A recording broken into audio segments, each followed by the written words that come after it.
গাজায় চলমান ইসরায়েলি আগ্রাসনে হামাসের পাশে ঢাল হয়ে অবস্থান করছে ইরান সমর্থিত ইয়েমেনের হুথি বিদ্রোহীরা। হুথি বিদ্রোহীদের আক্রমণে প্রায়ই টালমাটাল অবস্থার সৃষ্টি হয় ইসরায়েল এবং তার মিত্র শক্তি যুক্তরাষ্ট্রে। মাঝে মধ্যেই যুক্তরাষ্ট্রের জাহাজ আক্রমণ করে নিজেদের শক্তিমত্তার জানান দেয় হুথি বিদ্রোহীরা। এবার ইরান সমর্থিত ইয়েমেনের হুথি বিদ্রোহীরা লোহিত সাগরে মার্কিন যুদ্ধজাহাজ এবং ডেস্টিনি নামক একটি জাহাজকে হামলা করেছে। বিদ্রোহীদের সামরিক শাখার মুখপাত্র ইয়াহিয়া শারি গত বুধবার এ তথ্য জানিয়েছেন।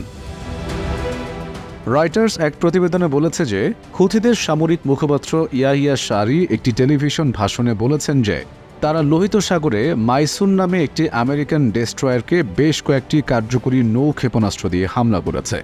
অপরদিকে ইসরায়েলের ইলিয়াদ বন্দরের দিকে যাওয়ায় ডেস্টিনি নামের অপর আরেকটি জাহাজে হামলা চালানো হয় বলে জানিয়েছেন তিনি। জাহাজটি গত ২০ এপ্রিল ইলিয়াতের দিকে যাচ্ছিল বলে জানানো হয়। তবে কোন দুটি জাহাজে হামলা হয়েছে সে ব্যাপারে নিশ্চিত নয় রয়টার্স। সংবাদ মাধ্যমটি বলছে তারাও নিশ্চিত করতে পারেনি হুথি মুখপাত্র কোন দুটি জাহাজে হামলার তথ্য দিয়েছেন।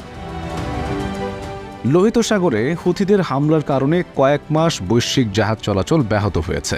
তাদের হামলায় কোম্পানিগুলো পণ্য পরিবহনের জন্য বিকল্প হিসেবে দীর্ঘ এবং ব্যয়বহুল দক্ষিণ আফ্রিকার রুট ব্যবহার করছে।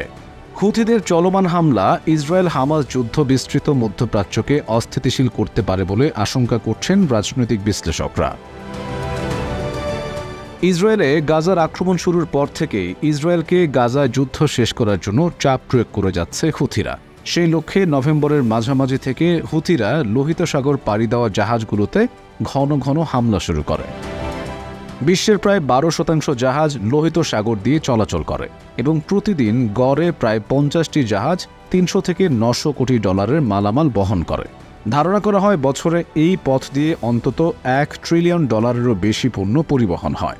হামাস ইসরায়েল সংঘাতের ফলে লোহিত সাগর দিয়ে যান চলাচল ৪০%-রও বেশি কমে যায়, যা বৈশ্বিক পণ্য পরিবহনে ব্যাপক সমস্যার সৃষ্টি করে। এতে বাণিজ্যিকভাবে গুরুত্বপূর্ণ এই পথ দিয়ে বাণিজ্য হুমকির মুখে পড়েছে। এই হুথিদের আক্রমণ এতটাই জোরালো যে লোহিত সাগরের মূর্তিমান আতঙ্কে পরিণত হয়েছে তারা।